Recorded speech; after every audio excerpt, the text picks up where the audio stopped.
Hi, hello everybody. Welcome back again to another session of One Question a Day.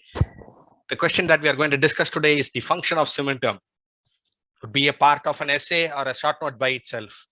The main functions of cementum include anchorage.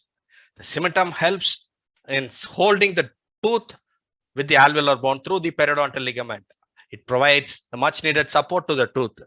This extension of ligaments into the cellular cementum or acellular cementum is called as the Sharpie's fibers, found both in the cellular and acellular cementum. Adaptation.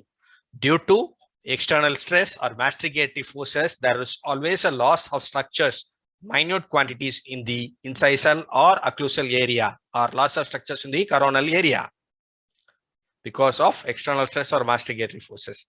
The continuous cementum deposition by the cellular cementum at the periapical region increases to balance the changes. This is called as a post-eruptive occlusal adjustment.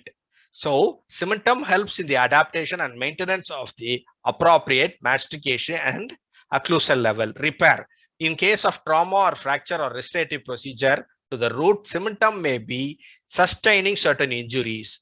At that point of time, cellular cementum continuously deposits and increases the layers. The incremental lines of slaters are running parallel to the cementum and rhythmic deposition of the cementums, and they are closely placed in acellular cementum due to the decreased rate of cementum formation. They are widely spaced in cellular cementum due to the increased rate of cementum formation and or a response to this kind of repair, which can be clearly seen. So, anchorage, adaptation, repair are the main functions of cementum.